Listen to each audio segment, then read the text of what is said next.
Good evening. We're live. We are live. Welcome, Bears fans. Welcome back, ladies and gentlemen. Victory Thursday, we'll call it. Victory Thursday. Bears beat the New York Giants in another late-minute fashion. Can we say it? Caleb's the man. Mhm. Caleb has landed. Caleb is the Iceman. Ice Caleb. I'm not a big fan of Iceman. I don't know No, why. no, you more of a Maverick guy. I was a Maverick guy, so you Okay. got my reference. I was like, I didn't like Mhm. Iceman. He was a dick in Top Gun. Well, I mean, Iceman was okay. His, Rio slider, he was kind of a douchebag, but I guess they, were douchey all together. So Yeah, I guess so. Facts. okay, But, put more Maverick and Goose, like most people. I gotcha. I can respect that. yeah, we'll get a little bit more into that on the other side of the intro.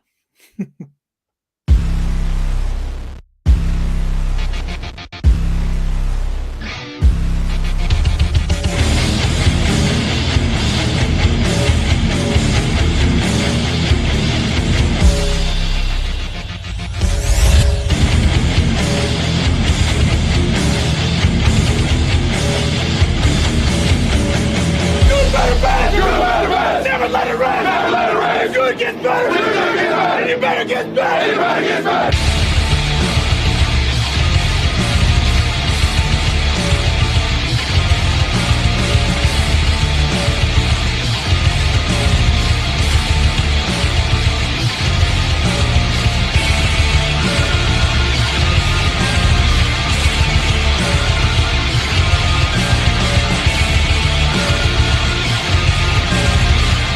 Hands on three. 1, 2, 3. Welcome, everybody. Tonight's going to be one of the few nights where we're going to allow any Caleb hating. You want to state your case? State it here tonight. Put it in the comments. Make your case, because I'm going to tell you how you're wrong. And that is it. I have fucking seen enough. Caleb's our quarterback. That's it.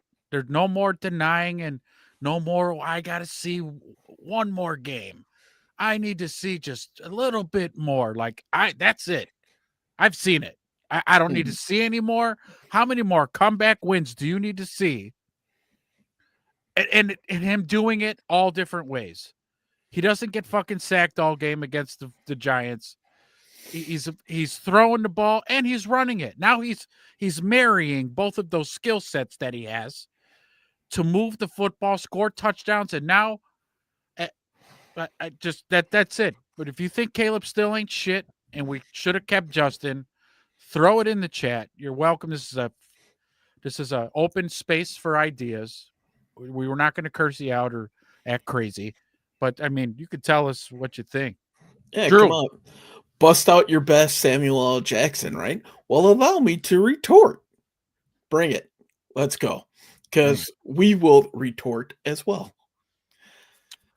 So, Yeah. Caleb, let's, while people are formulating their opinions, let's talk about Caleb. Here we go. I'll play the devil's advocate tonight, okay? You support Caleb. Caleb only threw for 58% completion percentage in the last game. Now, is that an adjusted percentage for all the drops? No, That's including the drops. Yeah, his that teammates includes could the have drop. helped him. Yeah, just a little bit, huh? 58% versus 69%. If those drops were caught, okay. So if those drops were caught, he would have been at 69% completion ratio. Mhm. Boom. Well, Caleb can't throw with touch. That's why he's so inaccurate. All he does is throw fastballs and hospital balls. Except for all those deep ends that he's got to throw over linebackers. That takes touch. It does it? Mm. Okay. Well, Caleb hasn't played anybody. Ooh, hasn't beaten anybody with a winning record. That's a good one. However, my retort to that is you can only play who's on your schedule. Mhm. I do believe the Green Bay Packers had a winning record last year, did they not? They did. Hmm. Hmm. Oh, Did the Packers make the playoffs too that year? So he beat a playoff team down the stretch on yeah. a god awfully coached team? And drove us down in field goal range in the closing Oh, seconds of the game. Mr. that's right. Clutch. That's right. So clutch that this year alone, by the numbers, he's already have 4 game-winning drives. Yes. Right. But why did he allow his team to be in that position in the first place? Because our defense is horribly banged up Yes. and they can't stop a nosebleed. No. Once Jackson Dart went out there and just looked like a perennial Pro Bowler, I was like, "Oh boy, It's going to be a long day. this is not good." How many of us in that game did not feel good about that game until about 4 minutes left in the fourth quarter? Yep. Here. Me, me, Here. like Yeah. just pissed off for 56 minutes, and I'm like, "Wait a minute, we got a chance here. Let's Yeah. do this." And that's what feels great about having the kid, man. We're never out of it. I mean, it would Mhm, have to be a doggone blowout to be like, oh, wait, we're never making it back from this. But yeah. not with Caleb, man. We could claw and scratch our way back in, and the kid will put the cape on and take care of business himself. I kind of really enjoyed that last touchdown run that he had. If you saw the all 22, Zacchaeus was wide open. Mhm. And Caleb was like, nope, nope, I'll just take it. You've been dropping enough balls Yeah, today. I'll just take this one in myself. I And got this, guys. yeah, great downfield blocking by Cole Kmet. And Zacchaeus kind of got in the way a little bit. And then Mm, Caleb was able to get in there. But yeah, smart choice not to throw it to Zacchaeus there. But I don't know what more anybody wants to see. What more do you yeah. want to see from Caleb to say, okay, that's it. He's our guy. That's it. What would you say to the people who claim that Caleb plays hero ball too much? We'd have to discuss what exactly hero ball is. I mean, he's doing from what I've seen, and he's shown progressions from week 1 to last game in terms of uh hunt downfield, check Mhm, it down. Hunt downfield, check it down. There's no hero ball. He's not holding the ball forever. He actually, when he has to evade the pass rush, you can tell he's still in rhythm yes. of what the play is doing. So there's no hero ball. There's no hero ball. I think you saw it a little bit last year, but the kid was also punch drunk by the end of the season. He's Yes. getting hit 68 times. 0 sacks, and let's be honest, that's because Caleb was a freaking wizard in the pocket last week. Yeah. There's 4, 5, maybe even 6 times that he should have been sacked, Yep. but he threw on the cape and he got out of there. Absolutely amazing. And to your point, you look at when he's scrambling, I'm sure you probably already watched like Chase or Tim's video on him. Always, as soon as he evades, like you said earlier, he's looking downfield. It's also one of the reasons why the Bears have like 79 explosive plays already this season. Yeah. 79. That's crazy. I, I would love to see how many we had last year, but I bet you we already eclipsed it for this year Yeah. easily. I'd put money on that. Mhm. Absolutely. So, kind of on the flip side too, we were talking about the defense and what kind of performance they put out. I went back through the drive charts. How many 3 and outs do you think the defense had against the Giants?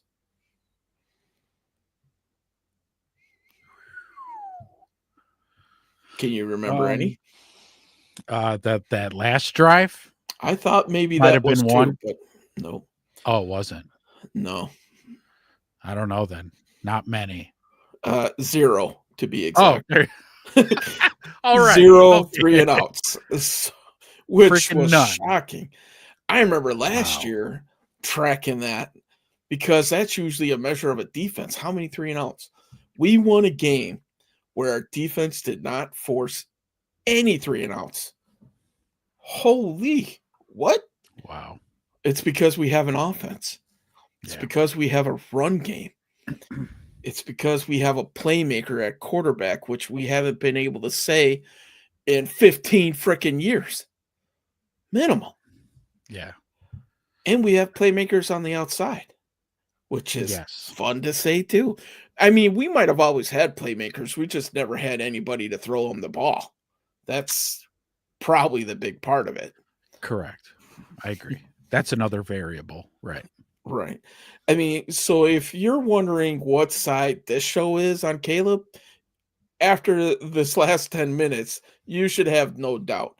The dude's the man, right? Yeah. He's the dude. He's the guy. He's got the it factor. He's got all that. We were talking about his mic'd up comments. Learned a lot about Caleb through his mic'd up comments. I'll let you kind of take over kind of what you were saying before. Yeah, watching that mic'd up of Caleb, man, that it was super interesting to get to see another couple little sides of the guy that we don't know about. One big one is like the leadership role that he's stepping into, and to be encouraging his players before drives and in the huddle to be saying, "Just do your job. Just do your job. We're gonna go score. Just do your job, and we'll score." And I was like, "Wow, okay, he's pumping his guys up, hyping them up, and getting them ready for a drive." I just maybe thought he would be quiet, but Mhm. he's not. So he's vocal there. And then the toughness. I really like the toughness because that one scramble he had that he went down the left sideline, but he got tackled at like the 2. He really took a shot and Yeah. popped right up, gets in the huddle, and they kind of up tempoed, get to the line of scrimmage, does his drop back, and then boom, hits Rome wide open in the end zone. And instead of being like, "Yeah," he was like, "Oh God. Oh, Thank goodness. oh Yeah. my God. Oh, we Oh made it.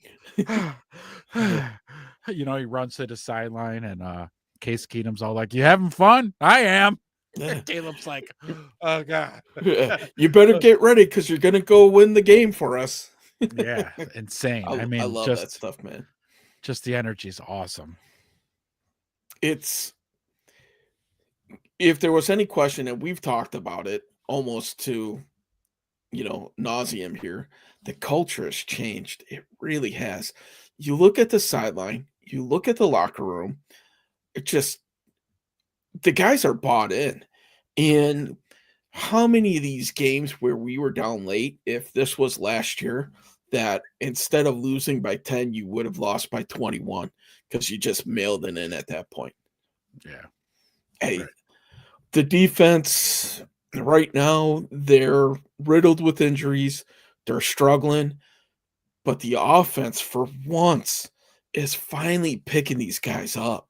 Yeah. Like it's been years, man. I can't even say years. It's been decades. I can't remember a time where the offense has been the best phase on this team by far.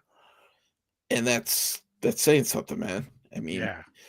we're in uncharted territory as current Bear fans right now. And you know what? Whatever territory we're in, I'm all for it. I'm in. Yeah. I'm paddling that boat with you guys. Let's go. Absolutely. Well, I mean, again, just the marriage of bringing Ben Johnson in and him changing the culture and working with Caleb. I mean, it's been almost theatrical.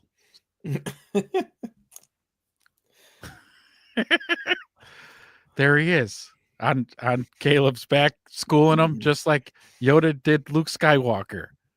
That's Yeah. our guy. I thought Caleb was a little bit thicker, honestly, man. It looks like he needs to work on upper body in the off season here. Yeah, he's all ass and legs. Yeah. The boy thick. The boy thick, boy. just not upstairs. That's so funny. That looks like Ben Johnson. So, all right. Beautiful. I love it. But we make fun of it, and that's a great clip. But man, is that an accurate depiction of probably what that relationship is like, right? Master to the apprentice. Let's go. Yeah. Yeah. And to think this kid's going to go into year 2 next year. Oh, I Yeah. mean, we realistically can be talking top 3 offense. I was going to say top 5, but that might be selling them short. We might be Sure. top 3, Right. right? Barring major injury like any team. But I mean, what man, are we now? Again, like our yards per game is top 10 and mhm. our Scoring is like 6 or scoring is 7. Yeah. yes, right there touching top 5. And Mhm. so yeah, man, finish off this season, gather more, play more reps, more time on task, more chemistry with your receivers, and then keep letting that offensive line gel. Because tell me a little bit about that offensive line play. Ah, Darnell Wright again, man. I mean, Monster, he's blowing dudes up with one hand now. What? Banks monster. 11 sacks, tries to pull the spin move on him, and Darnell Wright threw out that big old bear claw and just knocked the dude straight on his ass. And Unbelievable. after that, he didn't want a whole lot to do with Darnell Wright. I saw him on the left a whole lot more after that. Right? Am I right? Like, no, he wanted nothing to do with it. And let's be honest here, offensive line wise, there was a ton of pressure on Caleb, a ton. And it was coming from inside, outside. But with the play calling, I think they identified that, shortened it up a little bit. But Caleb was, like we said before, he was still hunting downfield. And these guys, Theo, I think I was reading something today that Theo was rated like number 3 in PFF run blocking grades, but I think he's What? like bottom 5 in pass. So, Oh, okay. Yeah. See, yeah. that's super lopsided. You can keep Yeah. talking. I'm just going to run this. Okay. I mean, this club move is just absolutely insane. You know how strong you have to be to do that to an NFL defensive end? I mean, the dude looked like a top. That's He just insane. spun him right around. Yeah. Woo! I mean, you're talking the NFL's leading sack leader right there. Yeah. Not the Put biggest put guy, on his but ass. Yeah, yeah. he's not the biggest guy, but I mean, Look 11 what he sacks. did to Turner against the Oh, Bengals, man. I mean, yeah. he's not a small dude, and he just made him look silly. Like, Darnell welcome to Wright, the NFL, Rook. he might be if PFF and everybody around the league's paying attention, he might make a Pro Bowl playing like Uh, this. he's top 4 tackle in the league, highest rated right tackle. And that was before this week. I haven't seen anything on where he's at after this week, but I don't think he did anything to hurt himself. I No, mean, he certainly was not. solid.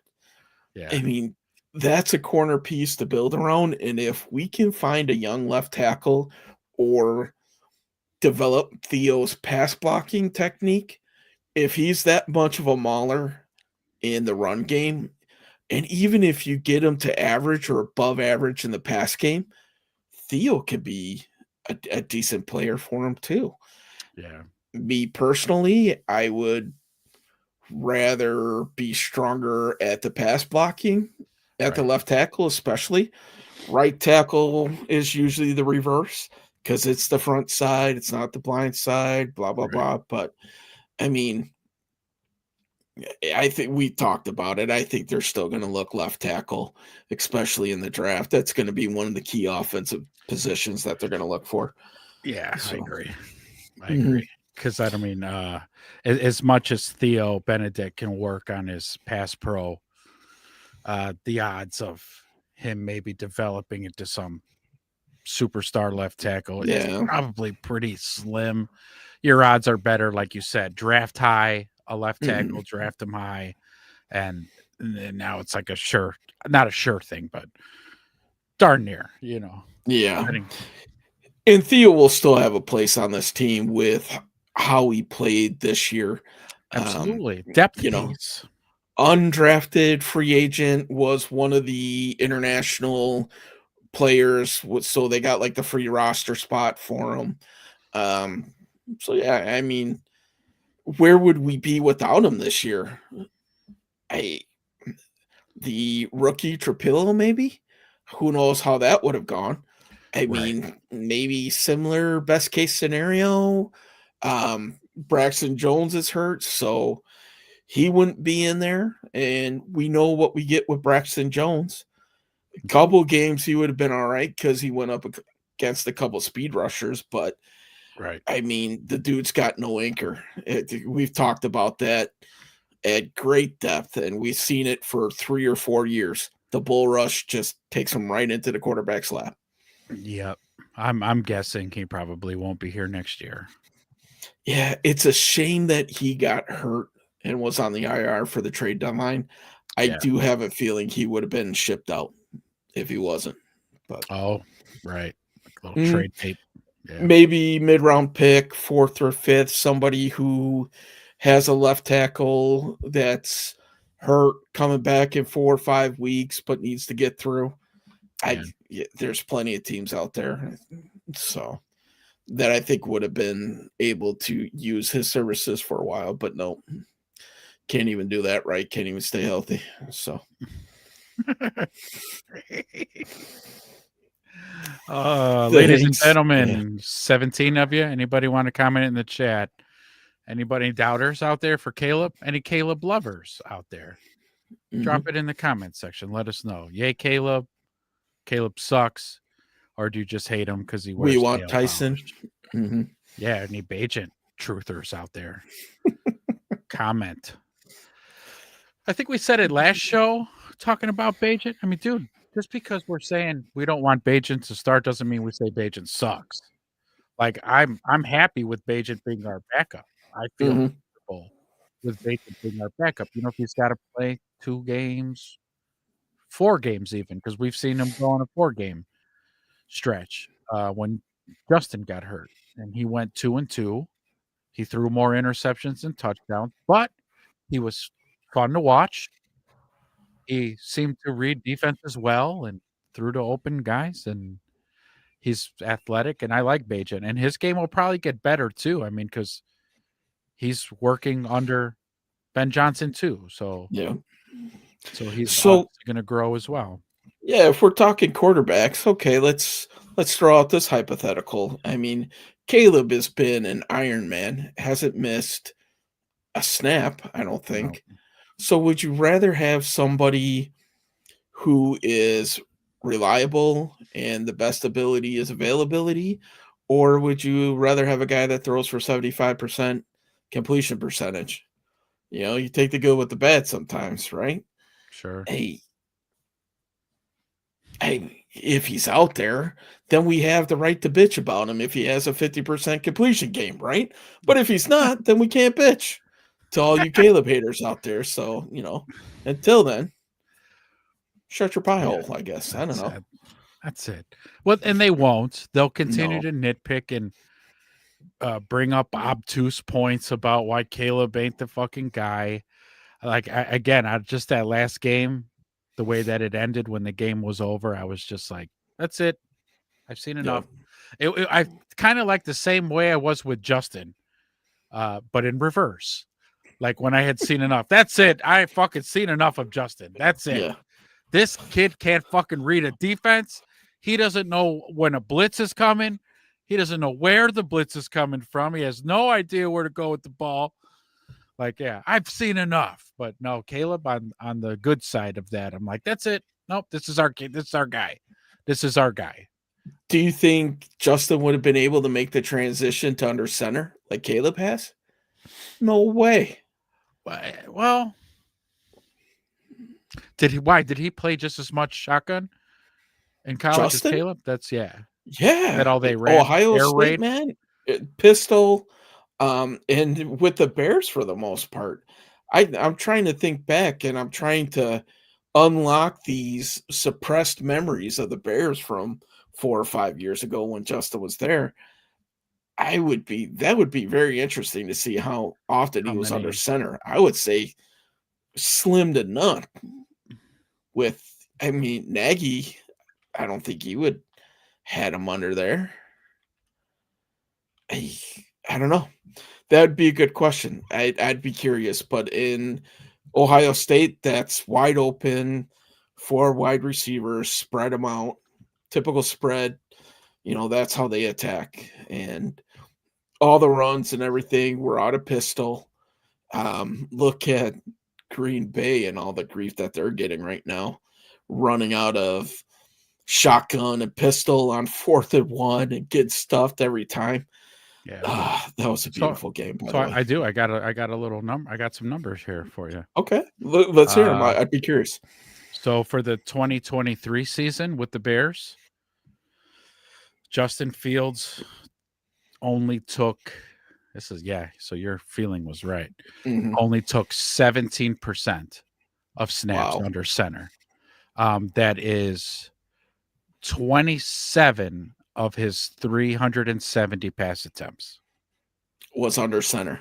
Yeah. Wow. Yeah. Wow is right. Caleb gets that in a single game. For sure. Well, yeah, it's part of Ben Johnson's. His quarterback has to be under center for a lot of shit. Yep. Play action, which is huge. The run game, which is huge. Yeah. I love it. And the fact that the kids transitioned to it and taken to it, hasn't bitched about it, has produced out of it. Yeah. What else do you want from the kid? That's I what mean, I'm he's saying. doing everything he can. Yeah. I'm with you, man. Yeah. I'm ordering my dog a Caleb Williams jersey, tonight, and he's getting a sweater too, a Bear sweater. I would totally not pass up a Caleb jersey. I would definitely own one because that's it. That's it. Barring injury or something catastrophic, knock on wood, I'm not putting anything out there. Yeah, he's our quarterback. That's it. No more bitching, no more questioning, no more nothing. That's it. I don't want to hear shit from Caleb haters. You're wrong. Right. You were wrong the whole time because I know everybody and I get it. We live in a society now, especially on social media, where I said it the whole time. Caleb wasn't shit.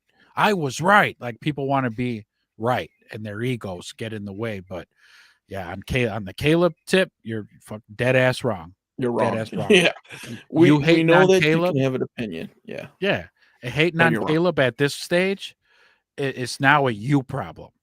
Now you need to start looking inward of what's wrong with me. Why don't I like him? What's wrong with me? Yeah, the first step is accepting that you're wrong. That is. It's acceptance.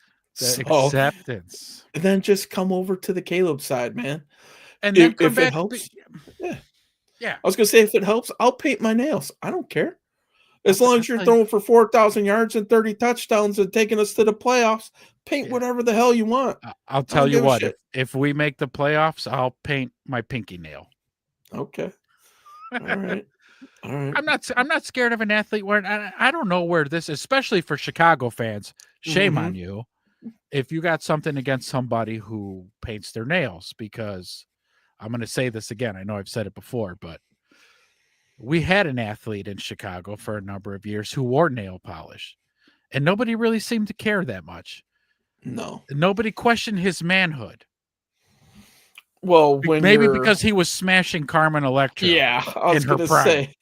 Okay, so and hooking up with Madonna too, right? And Madonna as well, yeah. Not a bad to-do list, for the lack of a better term. So Caleb wears nail polish. Great, don't care. Don't give a shit. Don't care. Yeah. Gotta love the worm, man. Gotta love the worm. Man, Dennis Rodman, man, what a man's man. Yeah, I mean, showing up to games hungover. Yeah. Fucking nice. Just disappearing and going on Vegas retreats in the middle of the season. Jordan had to go get him. Right. So had to come reel him in. Hey, you know what? But that's Chicago sports in a nutshell. Let's go. It is. As long as you win, we don't give a shit. Yeah. Plain and simple. And Just that's win, my baby. dude, and that's my gripe with me not understanding the Caleb haters. We're Mhm. winning football games, assholes. We're 6-3. Yeah. And you want to bitch about the guy ain't got no touch or he's playing hero ball or get the fuck out of here, man. Get out. I'm done. I'm done talking to you. We're done. Right. How many fourth quarter comebacks did Justin Fields have in his time with Chicago? I 0? I don't know, but I bet you it's not 4, which is what Caleb has just this freaking season. And we talked about it at the beginning of our show when it first started, and we were talking about Caleb. Think of the national narrative on this guy last year, right? Oh, he can't win, he can't do this. But us who watched the games saw it last year and what he Right. was able to do. Bring the team back, but then the flu gets in the way, whatever the case may be, and we lost all these games. Right. Not so fast, my friend, because the national narrative is starting to turn. And if you're anything like me and you digested a lot of content this week to kind of see what the narrative is, it has pulled a 180, except for Cam Newton. And fuck you, Cam Newton. Oh, Get I the fuck saw out of that. I'm like, football. dude, Yeah.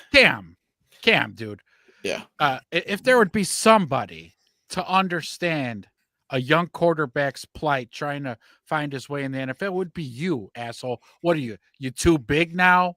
Now Mhm. you're all judgy on Caleb? Like, dude, I was like, I was never a fan of Cam Newton, though, just to be No. fair. I never liked him anyway. So him saying that, I was just like, yeah, I thought so. I thought I knew I shouldn't have liked you. Yeah. I hope another parent kicks your ass at your football camp.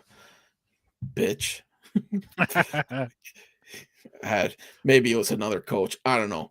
But when you're that big of a jagoff to get in a fight at your own youth football camp, your name needs to come off of there and just get the hell out of media because you're a freaking bum. Get out. I'm tired of seeing you. I don't like your fucking goofy hats. His You are fashion a complete sucks. idiot. Yeah. Yeah. His fashion, just me. It's an opinion. It's Yeah. it's not a fact, but his fashion, it sucks. It's stupid. And here's how pompous he is too. When he was in the league, I don't know if he does this anymore, but I heard the stories were that he would never wear the same outfit twice. So Okay. I was like, dude, okay, here's Mister. I'll be broke in 2 years. Mm-hmm. Yeah. And he has to be this freaking pompous to be able to earn a buck around here. So he's like, the poor man Stephen A for ESPN. Let's come up with these outlandish takes so people could just sit there and argue with me. All right, so you Whatever, ready? if it Fourth works. quarter comeback wins Mhm. for Justin Fields with the Bears. His whole time with the Bears. Hit me. Once. It was against the 49ers in 2022. Was that the rain game where he had the slip and slide in the end zone? First game of the season? I think so. I think it was. Yeah. So there you go. And did they kick a field goal to win that game? I'm thinking. I might be wrong on that. That might have been a touchdown. I don't know how that game ended. Yeah. Oh, here. You want to know how many turnovers Justin had in fourth quarter comebacks or attempts? Hit me. 7 turnovers. Okay, 4 came away by interception and 3 by fumble. There you go. That's clutch. Yeah. Blown clutch, maybe. So, what's the opposite of clutch? Yeah.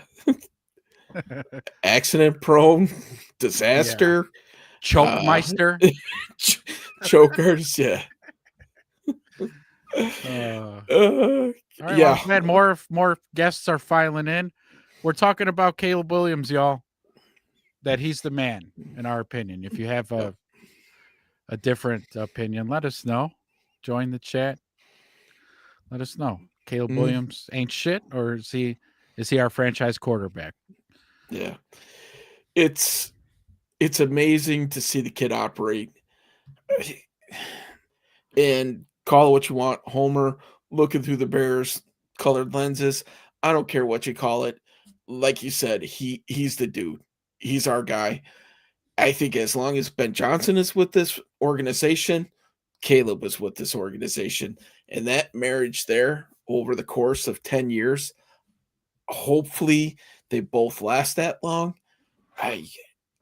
Sky's the limit. Now, what we need to do is keep that going, right? Let's have a coach for 15 years. I'd be okay with that. Yep. Yep. I mean, if he brings the Super Bowl to Chicago, it will be Ditka and Johnson. Yeah, buddy. Yep. Right? That will be. Ditka and Johnson. Yeah. Lovey after, and it'll be Lovey after Ben. Yep. Who took him to a Super Bowl and he got Grossman. That's all right. Sorry, buddy. Sorry, Lovey. God, right? Anybody but Peyton Manning, I think that they win that game. I think he was the one guy that could have beat that defense. That was the only guy who would have beat that defense. On a rainy day, and we got Grossman. Okay. Which is why we're ecstatic about Caleb now. Right. Because, again, the whole theme of being a Bears fan for the last 40 years is the carousel of 100 quarterbacks that just never amounted. Or we had a couple like, Eric Kramer, few years. Jim Miller's another one. Remember that one year, Jim Miller and Shane Matthews? It seemed like they were starting every other game, but they were both balling out pretty good. Nothing long term, folks. That's what we're saying. Yeah. There's no dynasty quarterback. We haven't had that. When Eric Kramer or Jim Miller hold most of your franchise passing stats, it tells you there might have been a void at quarterback. I mean, come on, man. It's very safe to say, unless something catastrophic happens to Caleb, he's going to have his names all over the record book for the Bears. And I'm all for it. And he's going to do it in like 3 or 4 years. It's going to be the first. Take long. No, it won't take long. He will be in all the record books by the time his rookie deal is up. Book it. Go to Vegas, put your money down. I guarantee it. So. Yeah. I mean, that's a bold prediction, but I think I would take that action. I would sign up for that too. Yeah, I would. I'd put a few gummy bears on that for sure. But that's another indictment on the horribleness of quarterback play in this town. Yeah. Just the things that we have gotten used to. It's like Stockholm syndrome, right? Like we just got lulled into this state of believing that poor quarterback play is just what we're used to, what we deserve. I don't know what you want to call it, but now that we got somebody, I'm lost for words, man. It's like, maybe I've never felt this way in a long time. Maybe we could go on a 10-year stretch and only have one quarterback, who's starting for us, or maybe 3 or 4 because of he might miss a game or two. Right. The way the kid plays, he might miss a game or two, but I mean, he's young, he's strong, and he hasn't missed anything yet. I don't even really remember him being on the injury report at any point in time with anything. So I was actually shocked we didn't see him on the injury report this week. Yeah, with like after that shot he took, I was like, he's got to have something. But nope, nothing. And I would say too, as he gets more comfortable in this offense, again, as we're seeing from week to week, but when he really, like you said, next year, the year after that one, even, there's going to be very little scrambling happening. He's going to be dropping back, bam, dropping back, boom, dropping back, bam. That's it's going to be like, wide zone left, wide zone right, inside power, drop it back, bam. Hell yeah. And I can't wait. So with us being on Caleb, is he hitting 4,000 yards this year? Oh my God. So I'm not sold that he's going to hit 4,000. I'm thinking like 38, 39. I mean, he's going to be really freaking close. Mm-hmm. But 4,000, I don't. Nah, maybe not this Over year. or under 25 touchdowns from last year. What are you taking? Oh, he'll go over because he's Think- already at. What the hell's he at right now? 14. That sounds about right here.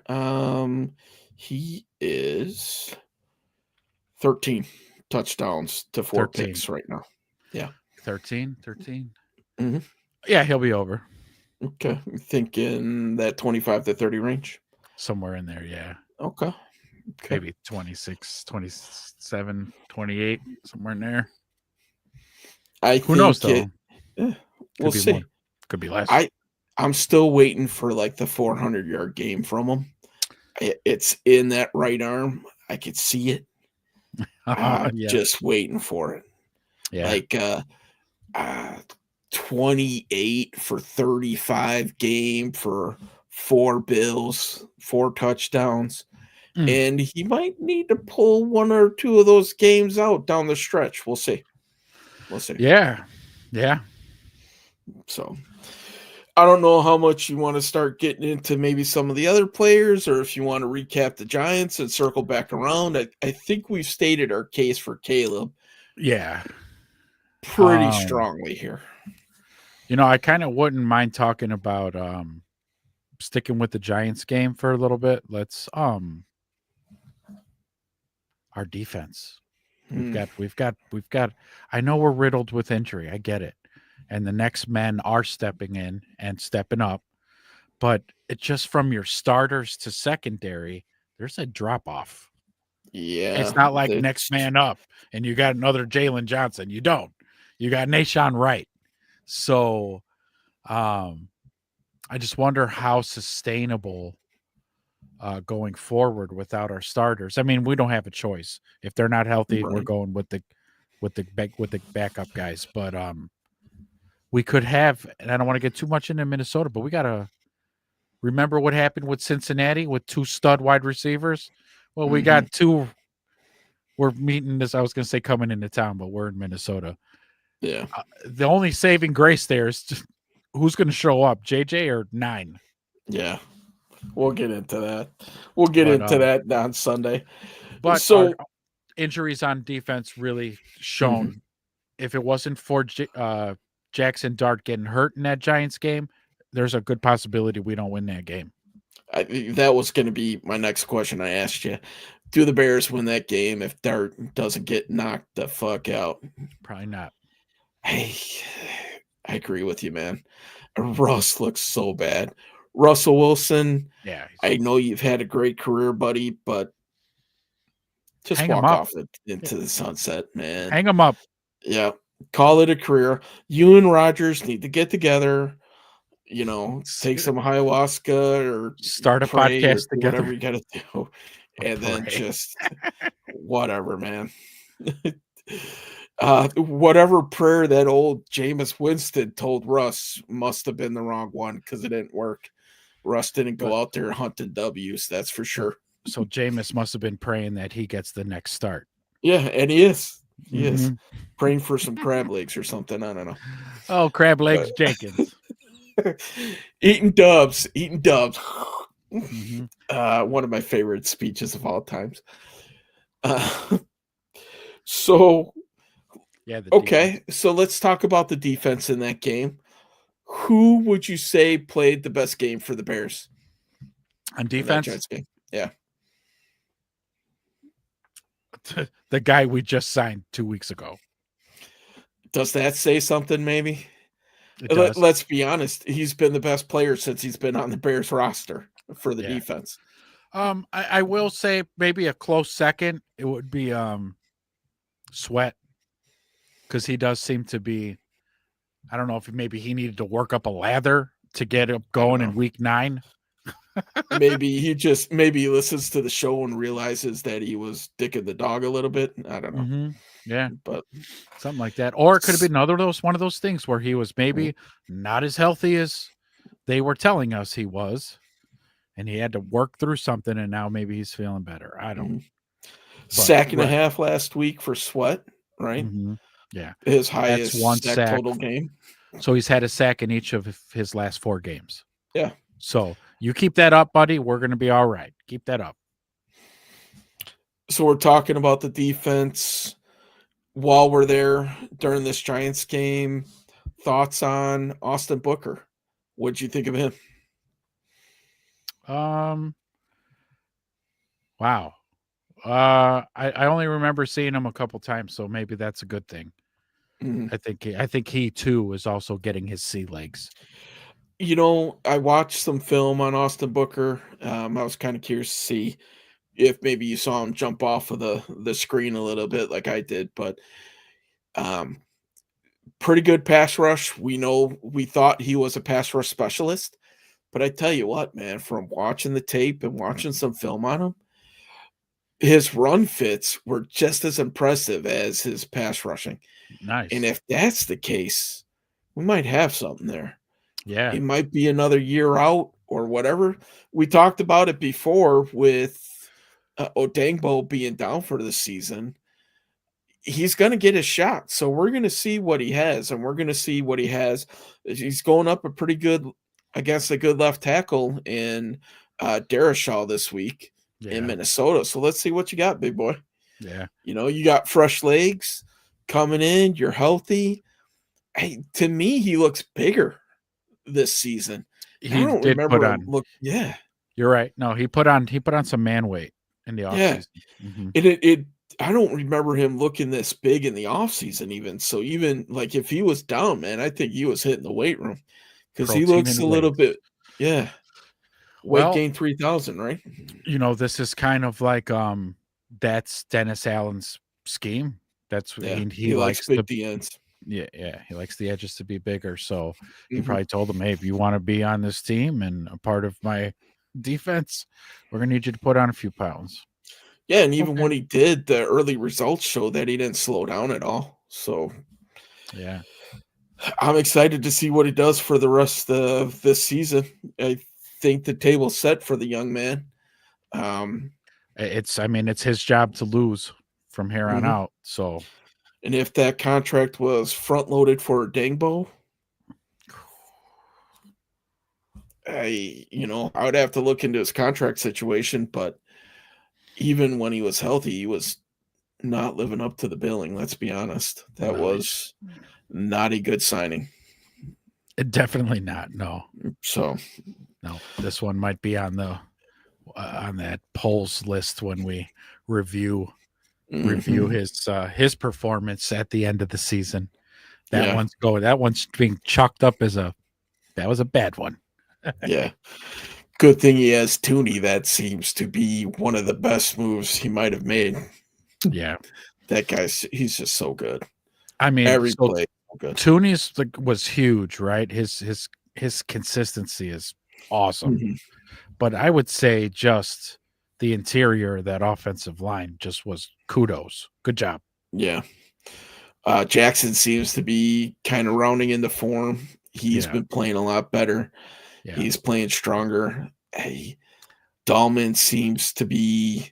He was a little leaky in the beginning of the season. Yes, but Um, he's coming around now though. yeah, he's been excellent in the run game, which I think was by far the better of the two areas for him. But that interior three has been playing pretty dang good.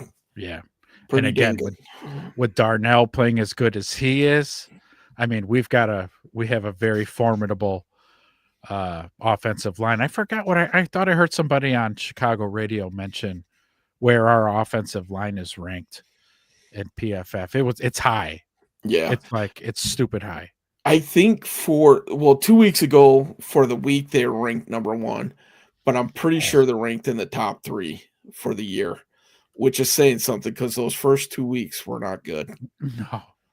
And we're going to go up against another team with some solid pass rushers in Minnesota, though I think, before we get too far into it, they have a little bit of injury issues on that D line, which might help them out. But yeah, I would say that line is getting solid. And the best thing is, I don't think we've seen their best play yet.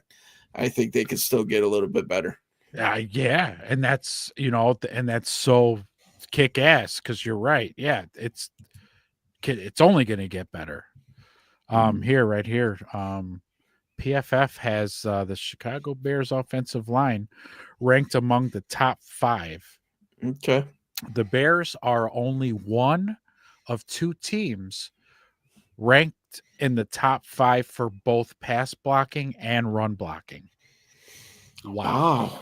Okay. Yeah. Okay. I feel you on that. I think 2 games where they haven't given up a sack Yeah. so far. 17 on the year that they've given up. Ooh, I want to say. Yeah. I'm pretty sure. With the Bears having that highest with that high of a ranking for the offensive line, the Bears offensive line is the top unit in the NFC North. There you go. I remember all the pundits, 14 sacks, by the way, in 9 games. I remember all the pundits, all these rankings of every position. Everybody had the Bears online as last. Well, screw you. You were wrong. Yep. And it's going to be one of the better units. And Detroit has a pretty good unit themselves, though they lost a couple pieces. They did. And Detroit. Yeah. You're about to go right where I was gonna go. Go ahead. Dan Campbell calling the plays. What the hell is going on out there that Dan Campbell has to call the plays? According to Dan Campbell, he just wanted to see a little bit more rhythm, right? A little bit more consistency. That's one thing with the Bears offense, my friend, that we've seen. That we're starting to see pick up. Yeah. Right. We've seen the sequencing, as he put it, the play calls running off of each other. Yeah. If you watch Chase's film, he talks about the 4-by-1 formation, and then they come back to it with the Loveland crucial 3rd down catch that helped, keep the momentum going for that comeback against the Giants. Right. It's beautiful to see plays being called earlier in the game that are setting up plays in the 3rd or 4th quarter when it's crunch time. It's beautiful. Yep. It's a beautiful thing. It's something we are not used to seeing, especially from that other bag that we had last year for the first few weeks. Dude, like the last handful or more. I've been saying this for 5 years minimum. Okay, and I hate to sound like I'm a Madden head because I am, but I know NFL offenses run like this. Why in the fuck with past OCs, I would get so mad because every time you see a formation, it's like, oh, we're running, and then we run. And then you see a different formation. Oh, we're going to pass it, and then we pass it. And then over and over, and I'm like, why are they not running different plays out of the same formations and motions? Why? This is the stupidest shit. But that's the way they called their offenses. And now, when Ben Johnson was getting interviewed early on, he gets hired, and finally the media gets to him. And he has said this throughout, but I'm saying that my relief from my chest left, all that weight, when I heard him say, oh, yeah, we want to make the same things look different and different things look the same and all in that whole shtick. And I was like, yeah, finally. Yes. Right. Yeah. We saw it in Sunday. So if you remember the formation, it was 3 tight end jumbo. Oh, okay. Right. So they had 2 traditional tight ends. Trapillo was eligible. Nice. So they were in a jumbo with 2 tight ends, though Trapillo was technically reporting as a tight end. Right. And they freaking pass it out of that. Nice. After they ran it to death, 2 or 3 plays in the first half, they're running it. And then they run like an over with the tight end. And I think Loveland had one of his receptions out of there. Yeah. We talked about that 4-by-1 formation if you watch Chase's film. Critical 3rd down in the 4th quarter. It's stuff like that where you're like, man, this dude is playing chess, man. He's a quarter or 2 quarters ahead. Yeah. We Yeah, were happy if we had somebody who was thinking about second down I know. before. And But and another scary factor is with the rankings that we have, the yards per game, the points per game. This is all running on a clunky the team's clunky, right? They're learning the mhm, offense. They're not, they haven't hit on all cylinders yet. And the numbers are that high, yeah, showing the potential of this could get fucking crazy. Okay. yeah, This could get crazy. Well, think about like the Lions offense the last 3 years. I want to say like they were close to averaging almost 40 points last year. I might have to look that up. Might have to yeah. fact check that one, but um Well, you look at it too. I mean, how many years in a row was Ben Johnson's offense ranked one? yeah, 3? 3. He was assistant coach of the year last year because of it. So that tells me it's consistent. It's an offense that works. And then every year in Detroit, it seemed like it got a little bit better, even when they were Correct. quote unquote rebuilding or bad or whatever phrase you want to use. The offense still got better and better. This offense has had 9 regular season games in this offense. And the exciting thing is during that bye week, we saw monumental improvement, especially in the run game. Imagine what he could do with a full off season, Yeah. right? Like this offense was install. This is Next off install. season is putting in even more Right. because you're going to have Caleb, you're going to have Rome, TJ's going to be around, you're Yep. going to have Burden, Bert, yep. Swift, Both and the tight young ends, guy. Yeah, like, same yeah, offensive line, maybe a new yeah, tackle, left maybe. tackle. You know, it's like I'm getting excited just thinking about the leaps that this offense could take from year 1 to 2. And this offense ain't bad right now, right? It's not too bad right now, Yeah, right? it's going pretty good. And do you think that as this stuff gets layered in and this offense continues to improve and Caleb's reads get faster, he might not complete a few extra balls? Could 70% be on the table next year? Why the hell not? Right. Right? Right. Right. Why not? So we'll see how it goes moving forward. Were you able to get those numbers? Did I stall long enough? The Lions average points per game. Their most recent season, so being last year, was 30.3 points per game. Okay. The season before that was 27.5. And the season before that was 25.1. So that's their first season with Ben. Our first season, we're also 26.6 are for you getting points per different game. are you getting different numbers? No, I went off of memory off of that. Oh no, 27.5. Okay, maybe after this last week, maybe I'm thinking of last week's numbers from the tail of the tape. I just so happen to have that Oh, here, by the way. I'm going off of Lions. Okay. Oh, gotcha. But These yeah, were the Lions seasons. Bears this year 26.9. So he's a point and a half better than he was with the Lions the first year, right? Is that how we're going to compare this? Yeah, why Why not? not? Yeah, exactly. So it's the Ben Johnson effect, ladies and gentlemen. Yeah, that's We absolutely it. lost our phrase. I think we lost our copyright on that phrase, but that's okay. Everybody's running wild with it. Well, Yeah. you know, it's a common thing. Ben Yeah. Johnson effect. We get it. That's all right. You know what though? We're over here at the Everything Bear Show. We're just an endless, infinite fountain of ideas and new ideas, new sayings, we got it. We got Mm, it. So if you mm, want some freebies, you're welcome. You're welcome. yeah.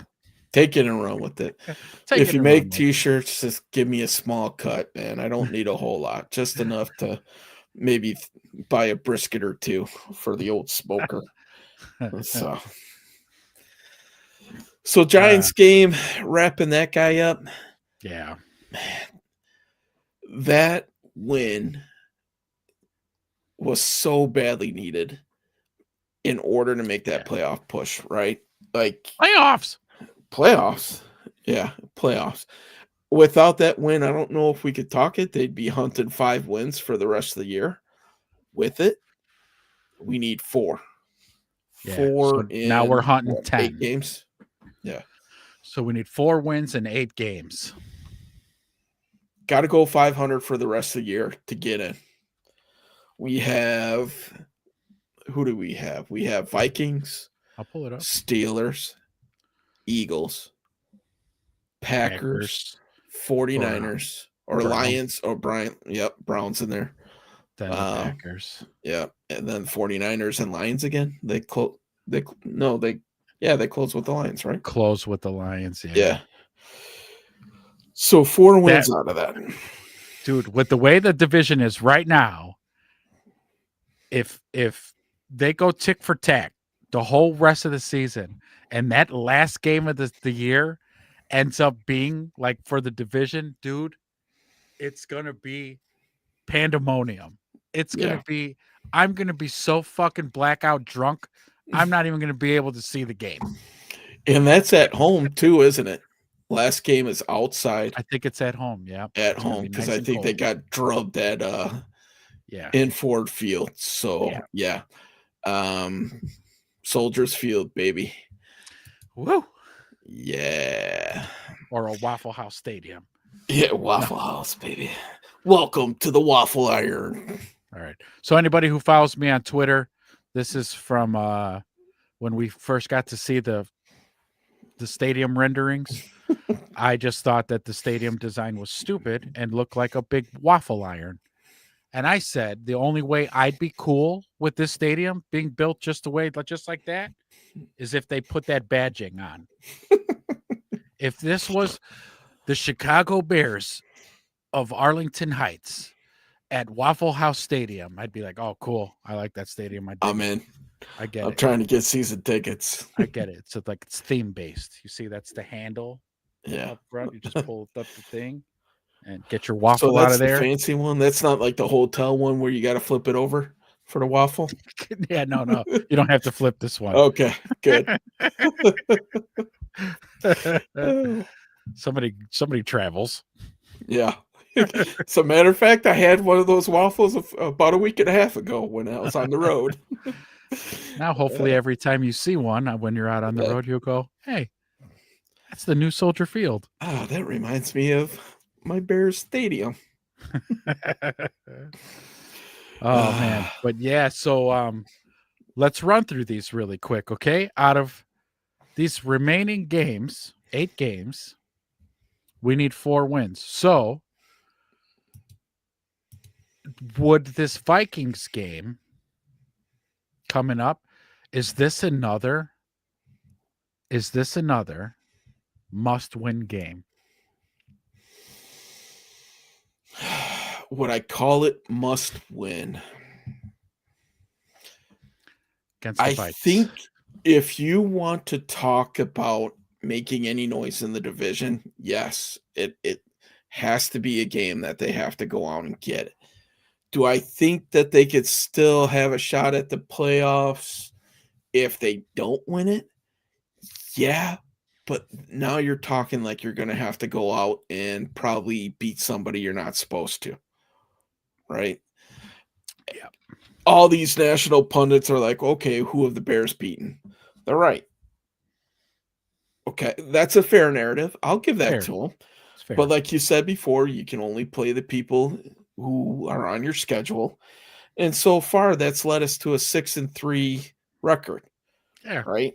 Yep. 2 of the 8 teams that they've won against, or 2 of the 8 teams remaining have losing records. That's the Vikings and the Browns. Mm-hmm. Okay. And for the remaining teams that we have, they have a combined win total of 17 right now. Mm-hmm. Okay. So that's, 6 teams. My math might be a little bit wrong. I started to do something, and I think I kind of trailed off a little bit here, but okay. it's, yeah. They haven't beaten anybody with a winning record yet. Right. Right? Fair. So, Facts. yep, going down the stretch, they're going to have to play just about everybody that has a winning record except for the Browns and the Vikings. Browns. Yep. Yeah, I think it's kind of what I was trying to get at there. Yep. Just to not say that very elegantly for sure. But so then, does that mean that we have to beat the Vikings this week because they're one of the teams with a losing record? We should beat them. So therefore, it's not mathematically a must win, but as you said, I think your strongest point was it's a division game. yeah, So you got to beat the teams in your division. You got to win this one. You got to win it. yeah. We gotta hope for the Eagle Alliance to stay strong. If you guys have been seeing that on social media, just a couple more weeks. Stay strong because who does Detroit play this weekend? The Eagles. Oh wait, who did they just? Oh, who did they just play? Geez, I don't know. I don't remember. Well, because all right, so I know I'll keep track of who we beat. We beat everybody in their division, right? So and they beat the They've Vikings. Beaten everybody. They beat the Vikings. They beat the Packers. They beat the Packers, and they're playing the Lions in like the next 2 weeks, I think. Yeah. Okay. So we need them to continue to hold that alliance strong. I think they play them. I think Packers play the Giants this week, and then the week after, I would like to say that the Eagles play the Lions. I'd like to say it's a Sunday night game. They play them. They play them this weekend. Oh, do they really? The Lions, yeah, Sunday night. Okay. Yeah, November 16th, baby. Yeah, that's right. I thought it was coming up this week. We'll have to. That'll be an interesting game to pick on the trip around the NFL on Sunday, because that game, if you watch that stinker on Monday night between the Eagles and the Packers, God, neither team looked good. It was a slog fest. It was not entertaining football. Let's just put it like that. So, who's do you happen to know what the spread opened at on our Bears Vikings game? I haven't looked at it yet, but I'd like to say I did see something on it early week. I think it's around 46 points, and the Bears are favored, I think, by 2.5 points. So with the Vikings being at home, it's basically a coin flip pick 'em. And that line might have moved a little bit because I think those numbers might have been dating back from like Tuesday. The Bears are 2.5 point dogs. Really? Yeah. It flipped?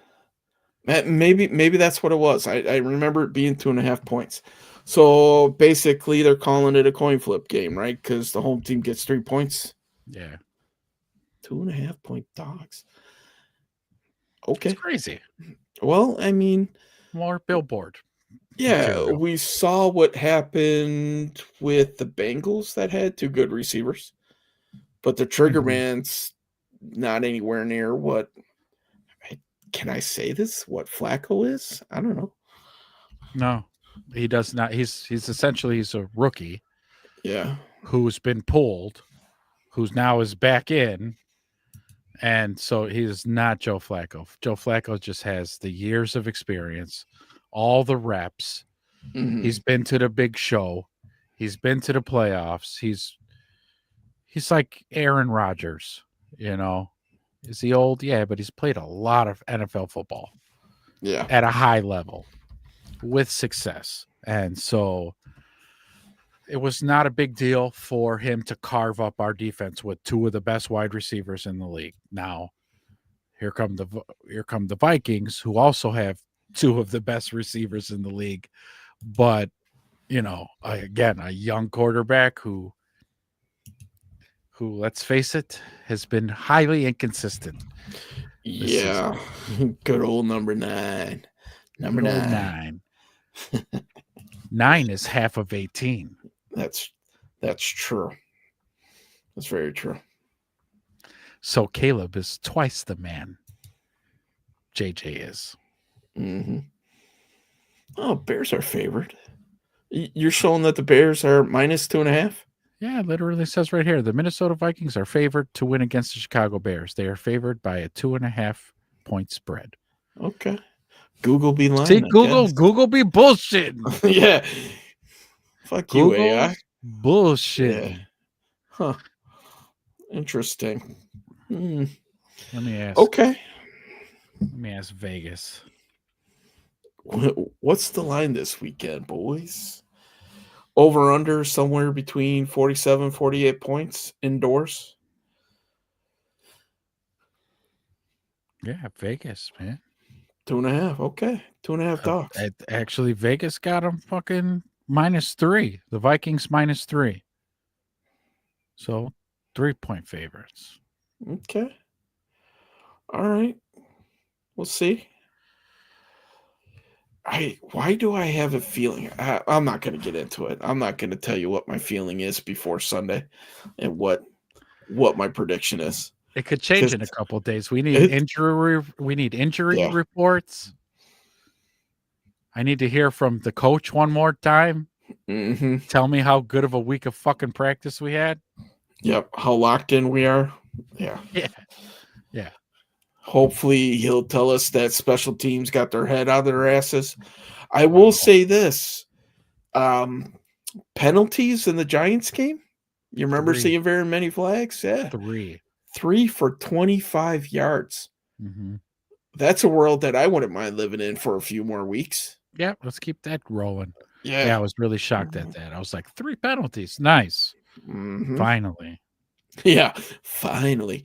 And listen, if we had any more than that, we might be having a different conversation this week, huh? We most certainly would be. Yeah. If we threw out 11 for, 95 yards, I think we're crying in our Cheerios a little bit, but Yeah, this is a doozy. Look at this midweek injury report. My God. My God, folks. Jaquan Brisker did not practice. TJ Edwards also 2 days didn't practice. Joe Tooney, probably a rest day, but yeah. Thursday is his rest day typically. Is it okay? Yeah. What's LP? Left practice? Limited. Oh, limited. All right. So Yeah. DJ Moore and Rome, both limited. Josh Blackwell, FP Full practice. full. Yep. So he took all the reps. It looks like he'll be back. Blackwell's back, baby. Yep. Cole Kmet, full practice. Grady Jarrett, yeah. Ruben Hippolyte, hey, buddy, you're back. Yeah, he was battling a knee. They thought that was going to be a lot worse, but it seems like he avoided the big injury. Tyreek didn't practice the day before, but was a full go. Dom Rob. Yeah. Dom Rob. We could be having Dom Rob back. Okay. That's what they're saying.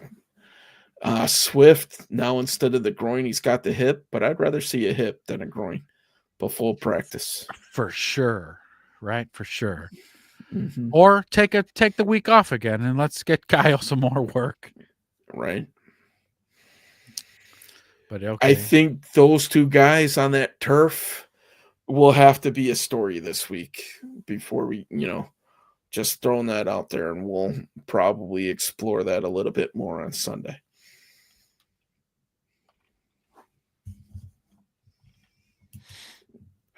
I know Minnesota's got a pretty decent list too, but they're not nearly as banged up as what the Bears are. And it's all on defense, man. That's the kicker of it. So here's another thing. No sooner did we just talk about him. We just talked about him. He's like, oh, I hear you. Everything Bear Show. I hear you. Jalen. Yeah. Back at the facility working out. Looking pretty good there. Yeah. Yeah. Yeah. You Okay. see his tweet, going to be on IR for the rest of the season? Nah. Nah. Yeah, Nah. that was Yeah. awesome. So yeah, buddy. So let's spitball this a little bit. This was one of the topics I kept on running into. So let's say Kyler Gordon comes back, Jalen Johnson comes back. Yes. Yes. Okay, Stevenson's healthy, Nashawn Wright's there. Yep. What are you doing with CJ? Ooh. Yeah. Take him off the field? Does Brisker maybe split reps? So yeah, so you beat me. Yeah. Mhm. All that. All that. So I'm thinking this. Here'd be my master plan. So your full starters on the field. Byard, or at least secondary. Byard, Brisker, Jalen, Stevenson, Kyler, Nickel. Mhm. Now, between Kyler and Brisker, if you even need a little bit of a catch your breath, you put in CJ. CD. Mhm. Put him in. Put him in. Do you put him in? Do you split the reps with Kyler to keep him healthy? Because he's been so banged up and injury prone? So yes, yeah. I could even see some packages of, can you imagine a dime personnel with them too? One on each side, blitzing from the Oh, slot. yes. Yeah. Yeah. Give me Yeah. that. Give me I'll that. take all that too. All that. We'll roll the dice with Brisker on man coverage to see those two guys blitz. It might not turn out pretty, but for most of it, I think we'd be all right. So that's a thing too. I think let's talk about that. And I don't want to have this conversation, but Ezra's all about having those conversations that are hard to have because you need to have them.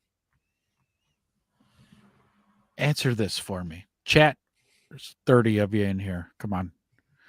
Chime in. Let your voice be heard. Chime in with the wedge on my question I'm about to ask. Is Brisker a fucking liability back there? Is he a fucking liability back there? Because I'm seeing this kid take wrong angles left and right, and all these big receptions or these touchdowns are he's always lagging in last in line in 10 the yards behind the play. in the shot of the camera, and I'm like, oh, you fucking, what are you doing, Brisk? What are you doing? Okay. Because we like having these difficult conversations, the short answer to your question is yes. I do think he's a liability back there in coverage, 100%. If you're playing a team that likes to run the ball, different story. Mm-hmm. He plays big in the box, but man, and I love me some Brisker. Love him. But we're keeping it honest here. I know you do too. Got to keep it honest. Yeah, I don't see him being a long-term answer for this team. He just seemed so much better in coverage when Eddie Jackson was back there with him. Good old I don't know Bo, huh? I don't know, Bojack, man. He was my guy. But so far this season, he has not looked good. No.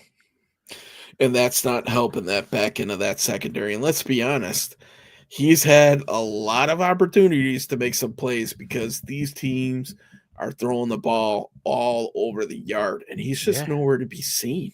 Right. Like you said, taking bad angles. If he's, the over-the-top guy, maybe he's got some dyslexia and he thinks he's the under guy, but that's where he's always at. I mean, people get on top of him quick. Yeah. And I don't know if he's just peeking into the backfield for too long, but yeah, he's not having a great year, and it's not helping. No. It's a shame because, like you said, I like him. I like the spirit.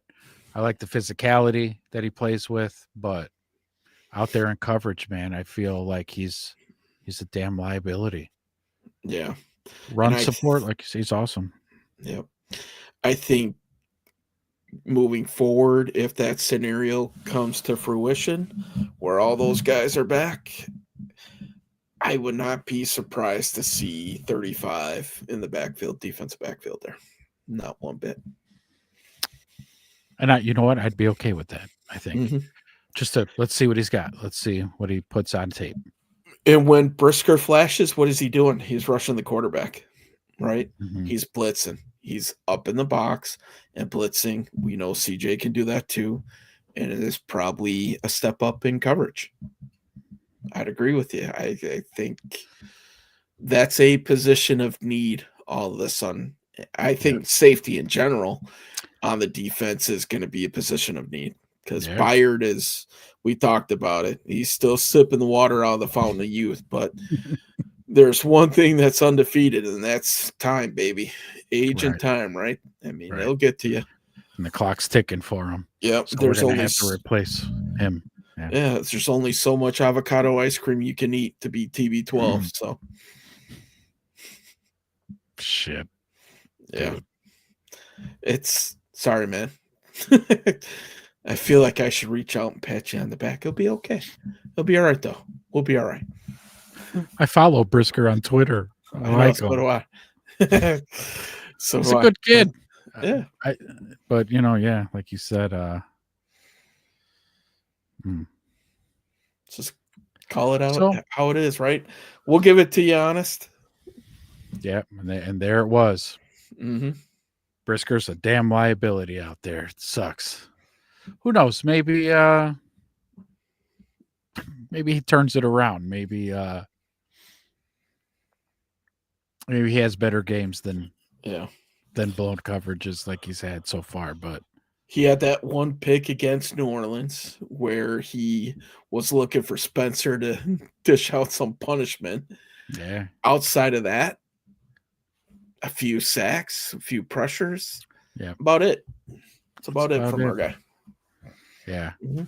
I wonder where he would be on some sort of PFF scoring. Yeah, what he would be ranked out of all the safeties. Yeah. I bet you he's bottom third, I would say. My guess. But I reserve the right to be wrong. I'm not a big PFF guy, but what else do we have really to rank people like that? And that's kind of the industry leader. So yeah. Oh my God. You found it? Yeah, I found it. Is he in the hundreds? So there's only 91 qualifying safeties. Is he in the 90s? He's in the hundreds. No, I'm just kidding. We were right. So, oh God, yeah, it's bad. Okay, so 91 qualifying safeties for this current season. And out of those 91, our boy Brisk ranks in overall ranking 71st. Like you said, bottom third. Yeah. Bottom third. Okay. And with the defensive line that can't rush the passer, that's not good either. He's had plenty of opportunities to defend a pass, that's for sure. His first 3 seasons, he was ranked 42nd, 48th, and then 42nd. Okay, middle of the pack, right? Sure, yeah. Yeah. Boy, he's kind of mirroring Bojack's a little bit, huh? Yeah, he's falling off there. Yeah, I wonder if and I hate to do this because I don't know. Could it be too many? Just one too many hits on the noggin. Slower reaction times, maybe like you said, he thinks he's on one side of the field, but he's on the other, and I don't know. I'm sure the injuries as a whole that seems to really deter your players. Their play once it starts dropping off, usually they've had some type of major injury, and the kid's been no stranger to the injury report. This year he's been pretty healthy, but Yeah, this year he's been good. It's just those concussions from seasons past, Yeah. where like last year's because he missed so much football last season because of that concussion. I was like, dude, I was almost pleading with Mhm. him. Just consider not playing football anymore, man. It's not worth it, dude. It's not worth Oh, it. what do you miss? Like the last 7 or 8 games? I want to say he Like missed it the just last couldn't come back? 11 games. Yeah, it could be. I know it was a bunch, and I mean, if you're punch drunk for that long, I'm glad to see that the kid is out there and he's got his wits about him. But yeah, Yeah, Brisker missed the final 12 games last season. wow, that's more than I thought. Huh. Yeah, he got concussed in week 5. And we saw Owens for most of that week, huh? Or most of that Yeah. time. Yeah. He ain't much better. Let's put it like that. He's a No, good depth piece, a good special team he's a piece, good but special teamer. yeah, you know, probably the best thing about him might be Simone, but that's a whole different story.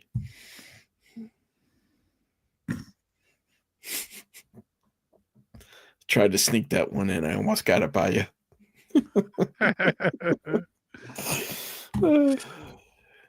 Yeah, we're going to be safety shopping next Yeah, season. I think so. I think we get a playmaker back there to get ready to step in for Byard. How many years do you think Byard's got? 2, maybe 3. Well, yeah, no, He's I 31, don't think. isn't he? Yeah, I don't think 3.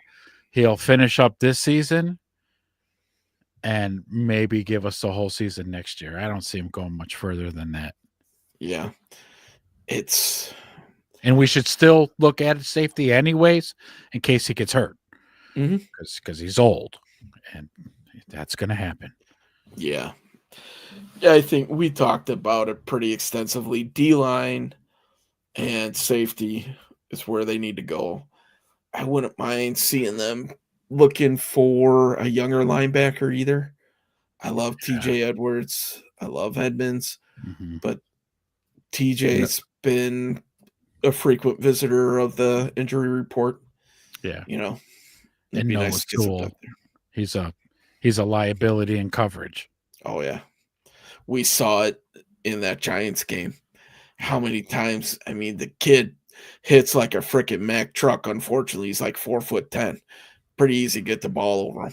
So very stark contrast between him and Edmonds there Yeah, in big terms time. of like being able to layer the ball over him.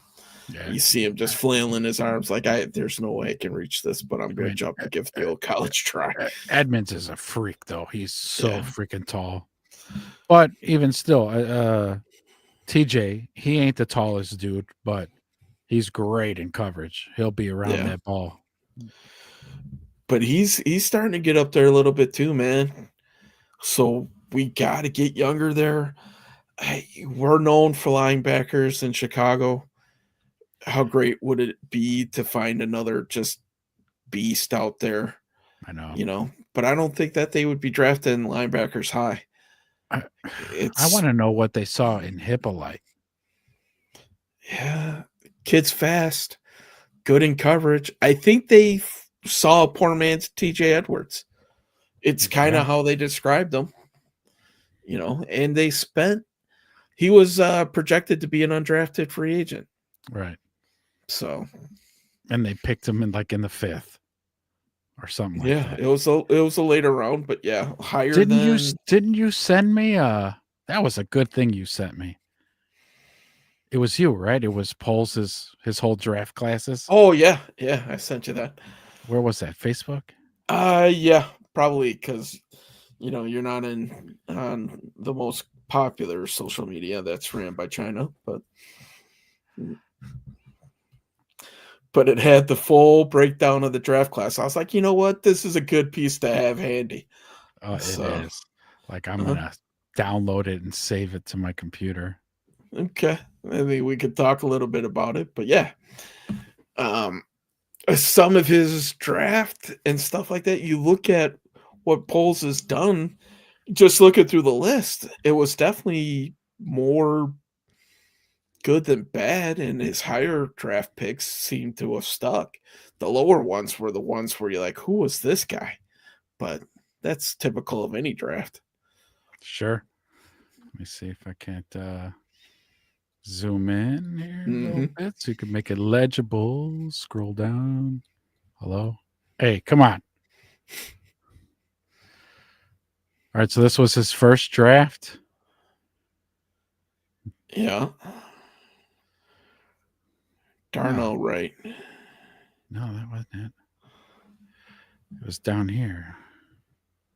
Oh, yeah. You had to keep going, so Kyler Gordon, Kyler Brisk. Gordon was his very Yeah. first pick. Brisk. Hey, Valus Jones. Old V12, huh?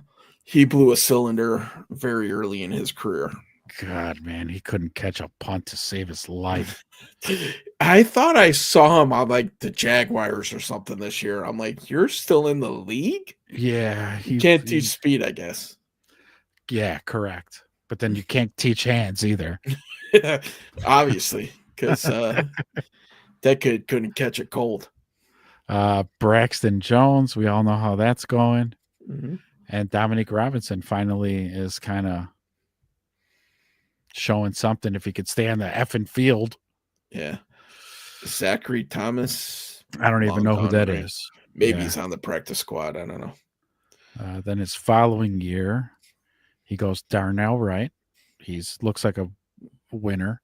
Yep. Jervon Dexter, he might see a second contract. Mm-hmm. Tyreek Stevenson, he also might see a second contract. Zach Pickens. Pickens, not on the team anymore. And I tell you what, I was really excited about Zach Pickens, but boy, they let his ass go. Yep. Roshan, he's probably gone. Yeah. Tyler Won't see a Tyler second with him. Scott. Oh, Tyler Scott's been gone. Yeah. Noah Noah. Sewell, Mm-hmm. yeah. Probably not going to see a second contract. Now, here we go. Terrell Smith. Yeah, one of our beast cornerbacks at depth. He Yeah. could be a starter somewhere in the league. Yeah. And we got this kid as a depth piece, but he's IR. What's that called? Not IR. Fucking Is he he had tough? season. Yeah. Yeah, season-ending injury for Terrell Smith. Mm-hmm. We'll see you next year. Travis Bell. I don't even know who that is. No. 7th round pick. Probably got cut that year. Kendall Williamson, safety. No. That's not the dude he cried over. No, because he cut that guy No. from. He He was a cut that guy from. veteran. Yeah. Mr. Feng Shui Namaste guy. No. Yeah, No. that's not him. Okay. Then the next draft. Possibly the draft that we can say may have changed the course of this franchise for the next 10 years. Absolutely. With that number one, Mm-hmm. Caleb Williams, boy. Roma Yeah, Dunze boy. too, because Roma Yeah. Dunze is going to grow with him. Karan Amagaji, you're out of here. A reach. Yeah. Yeah, total reach, man, for at a third round too. That's a bummer. That's a piss poor pick right there. When you And he only was had 5 injured. picks. Yeah. Yeah, and he was injured too. Well, he had some like amazing college stats, like he never gave up a sack in college. Well, he threw that stat out the window pretty quick when he joined the NFL. I think his first snap, he gave up a sack. And we got Torrey Taylor. He's probably going to be our punter his whole career. So Mm-hmm. Torrey Taylor will be a household name for the next 15 Austin years. Booker. And then there's a little book right We'll there. see. We're Yep. seeing that chapter's being written right now. I'd like this draft, although I wouldn't have drafted. I wouldn't have went with Colson Loveland. Again, I would have went left tackle. Talked about this with Ursery myself. I would have went, but it's done and in the books. So Colson Loveland, I like the pick. He'll probably be our tight end for a while. Mm-hmm. Luther Burden, love the pick. The kid's a beast. He needs to start taking some of Zacchaeus' catches, reps. Yep. targets. Trapillo, looks like he might be an all right depth piece. We don't know. He goes in on a Jury's lot of still out. packages, Yep.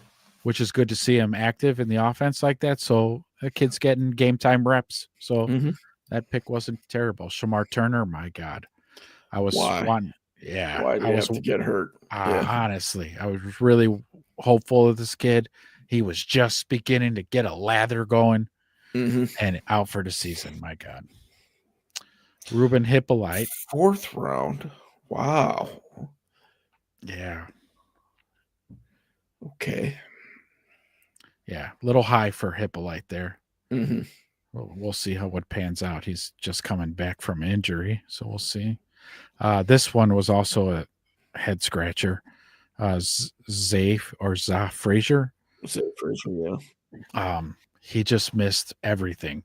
Training camp, spring OTAs, the fucking season, all for personal reasons that they won't tell us what it is. I hope he's okay. Mm-hmm. Luke Newman, that's a guard.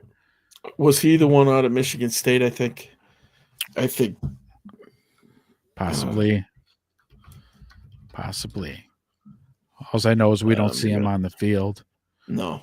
So Yeah, maybe he he's was a depth piece. He was the offensive lineman out of Michigan State. He was kind of, I think, one of those developmental guys. And then, of course, probably one of the steals in the draft, Kyle Monangai, who has already had himself a 176-yard game in his rookie season. I'd say that's pretty damn good. And he's seeing a lot of playtime, so that's good. Yeah, I think that pick kind of saved the back end of that draft, obviously, for him. Because after the 2nd round, it got pretty hairy there for a while. Yeah. I'm okay with Loveland there. I think that really set up that offense, and that was a Ben Johnson-inspired pick. Big time. First year, why not, make him feel welcome there? Okay, you want your guy? I got you. We'll get your guy. Let's go. Absolutely. Mm-hmm. You liking that Luther Burden kid? I think he's going to be a star. I think next year he's going to really make this offense dangerous. And I hope they unlock him this week, man. I really do. I want to see him take in a good amount of the 3rd down reps. I mean, Zacchaeus kind of showed that he was a little bit of a Caleb safety blanket. But you look at, some of the throws, look at that deep comeback that the kid ran. That was a crucial 3rd down. And Caleb threw it to him before he was even out of his break. Yeah. What does that tell you? He trusts the kid. Yeah. And that route that he ran was filthy. Yeah. Yep.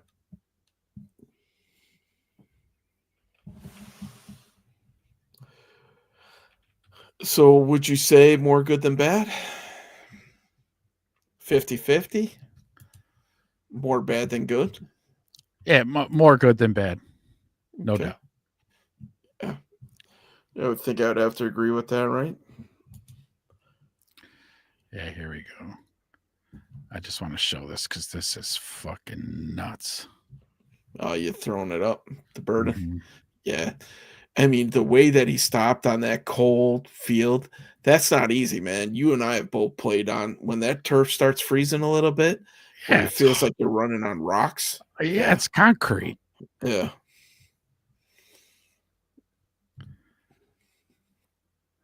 I mean, just drops those hips, boom. Yeah. Nothing.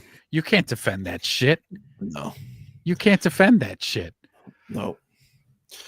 That was pure gold right there. And that's what I want to see. The kid's got speed for days. Let's use it, man. Zacchaeus is fast. I get it. But Burden's a bigger target. I think they have the same amount of yards or really close in yards. And I think Zacchaeus has like twice as many targets, 35 compared to like 22 on that. So that was a big thing that a lot of people were talking about. It's just the efficiency of Burden, compared to Zacchaeus. So, man, let's let the kid cook, man. Let's see what the rookie's got. You know what you have in Zacchaeus, and Right. lately it's been nothing but drop balls. So why not? Oh, it's been so bad. That just Sunday was a bad, and it's kind of one of those things like I I've seen every game, every snap this season, and I I agree with your defense of Zacchaeus. If he's been great third down target, he Mhm. had been dependable, but that game on Sunday was just bad. Yeah. I mean, you dropped the touchdown, you were dropping other passes. And I tell you what, I didn't see Burden drop any passes on No. Sunday. Let's look at the stat line between the two. Okay. Yeah, I found it. Zacchaeus, yep, 32 grabs, 248 yards, averaging 7.8 per reception, one touchdown, long of 16. He could have had a long of like 94 if he caught that one against Washington. And then you look at Luther Burden, 16 grabs, 222 yards, averaging 13.9, long as 65, which was that one down the left sideline, right? And a tutty to go with it. I don't know. Stats don't lie, right? No, Stats are they fact. numbers don't lie. No, that's what my math teacher always told me, at least. So, yeah, it's. I want to see the kid. I want to see him in on the turf. Let's go, man. Let's just start chucking this thing all over the yard, man. I'll be down for that. Absolutely. So, 33 of you in here. Welcome. Thanks for joining. Appreciate it. If you like what you've heard so far, hit like, hit subscribe, follow us on Twitter. I put all the links in the description of the video. So all you got to do is hit the hyperlink and go to our pages and hit subscribe. Yeah. What you doing? Ring the bell. Ring that playoff bell on the Everything Bears show, so that when we go live, you get that notification and you get tuned right in. Whether you're on your phone, your computer, your laptop, whatever, man. Listen to us chop it up for a little bit. And then don't be afraid to get behind that keyboard and knock out a few comments. We like comments here. We love them. We'll put them up on the screen. We'll rap about them. It'll be like you're on the show. So did you guys catch 34 of you? Did you guys catch that 1920 football drive? I haven't even started watching it yet. Wedge says it's a little slow. It's a slow burn. It's a fluff piece in the beginning for sure. Talking about everything that we know, right? This team has changed. The culture has changed. I made it up to the trick-or-treating part where they had trick-or-treating at Hallis Hall. Did they? I bet you those people give out full candy bars there. I'm going to go with the full candy bars. Yeah. So I think that's kind of cool. You let the players' kids come around and trick-or-treat there. That's a cultural thing, That's a good thing. Totally cool. I dig it. I dig it. We're just going to skim through this. Everything's right in front of us. We're exactly where we want to be. Yes, sir! When you have that belief, you know that you're never out. It just takes one little spark to get us going to the right track again.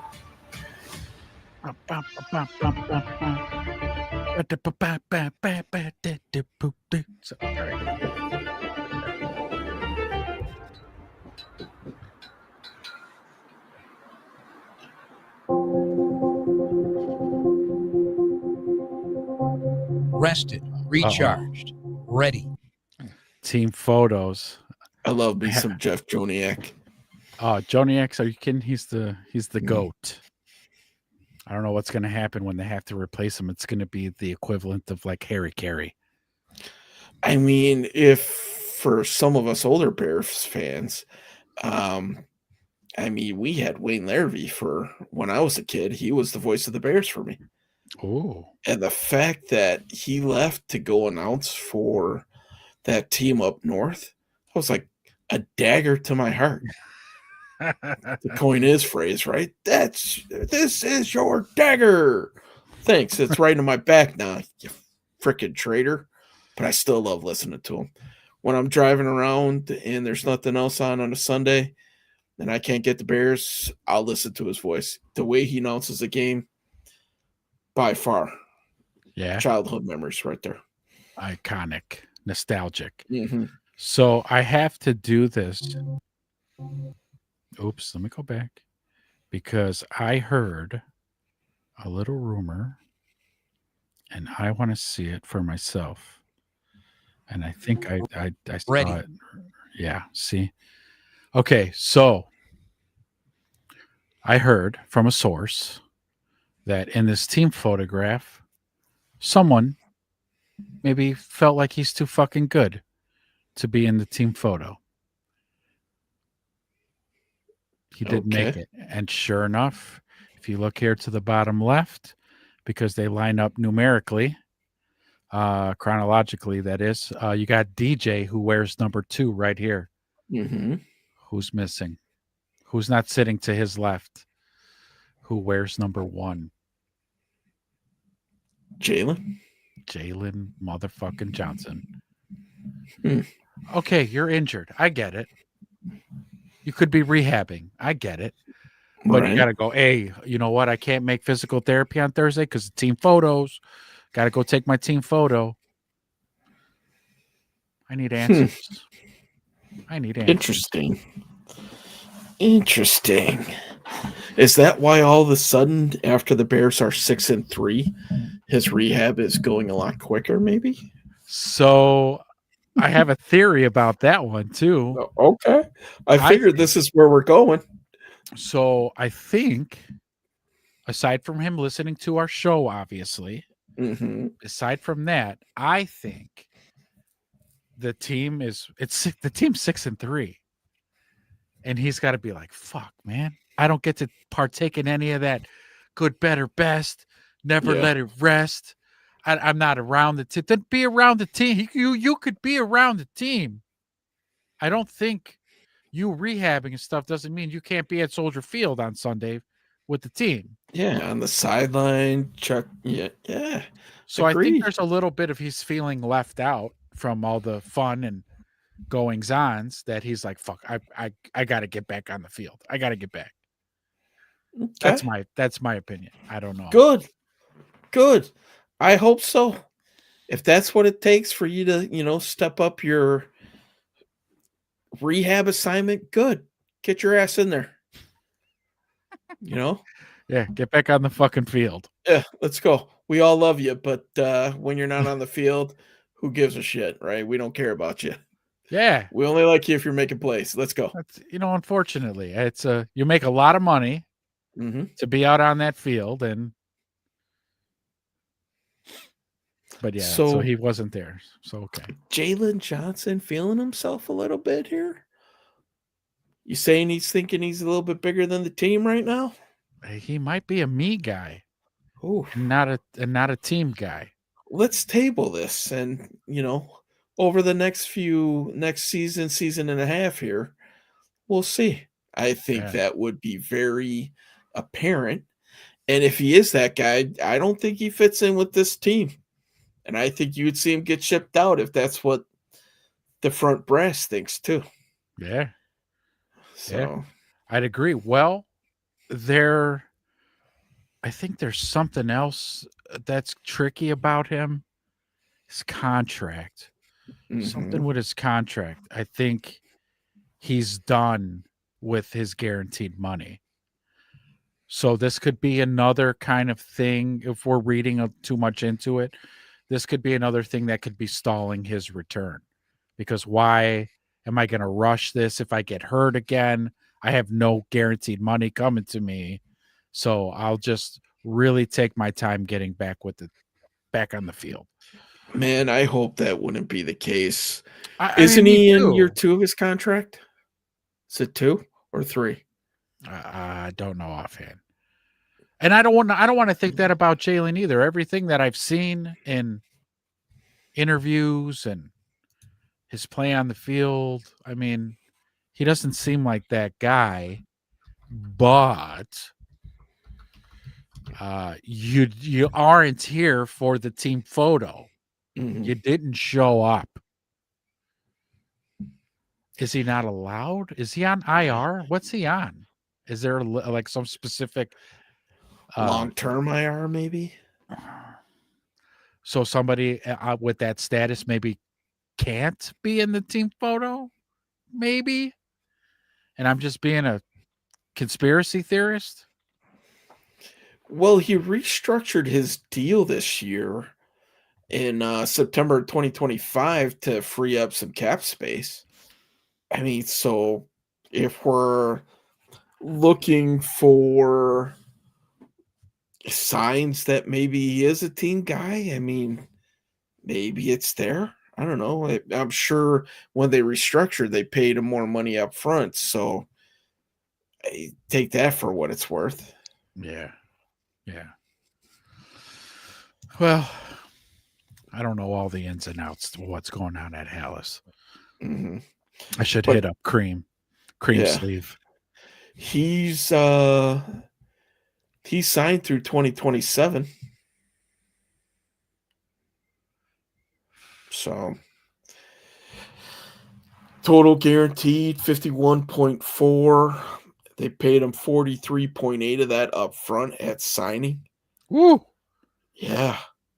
So obviously there's not a whole lot of guaranteed money left because he's got it all. Right. Hey, man, that would be shitty if we found out that's why he's taking so long. He got his money, who knows? That's pure speculation. It is. Don't listen to us, folks. There's 40 of you now. It's just we're speculating. That's all. Mm-hmm. We're reading way too deep into this team photo thing. We're playing conspiracy theorists. So everybody get out your aluminum foil hats because here we go. Oh, I need to have a prop aluminum foil hat in here. Yeah. But I need a foil hat and I need my fortune teller hat here. So that's right, your Swami hat. Yeah, my Swami. My crystal ball reading hat. I could probably actually, I don't know. You guys keep piling in here. We're reaching about our 2-hour limit. This is about the end of the show. Yeah. We don't have time to watch 1920 Drive. But okay. I might could do it solo. Like I do every year. I just sit and bullshit and swear and tell jokes and make an ass out of myself and you all clap and like, look at this clown. Mm-hmm. Say something funny, clown. Do the who's this bit again. Yeah. That was fun. Well, all right, we got 7 minutes left and we'll wrap up, but 40 of you is in here. Say hello, for crying out loud. Hit the like, hit the subscribe, follow us, hit the bell so that when we go live, you get the notifications. And then you could partake in both our Thursday review show and our Sunday morning pre-game show every Sunday before the Bears game. Mm-hmm. Yeah. There's going to be a lot to talk about this Sunday. That is for sure. I think we got to break down Sunday. We'll break down kind of the rest of the schedule here, and we'll see if we can find the 4 wins for the Bears here. So, oh, absolutely, yeah, we could definitely talk about the rest of the schedule, but there are going to be a lot of topics to talk about in this game because it's a big one. Divisional game, first rematch of the season. Yes, be round 2 for that, and with our limping defense going up against another dynamic duo of wide receivers. Yeah. Yes, it's going to be an interesting game. Yeah. let's leave it at that. Yes. Yeah. I don't want to get too far into it because then what are we going to talk about on Sunday? Oh, we'll have stuff to talk about, Jerry. Oh yeah. Oh, we'll have stuff to talk yeah. about. But to the 40 of you who sat and joined, I really appreciate you listening. It was really great to have you, even though none of you commented. You all got to start commenting.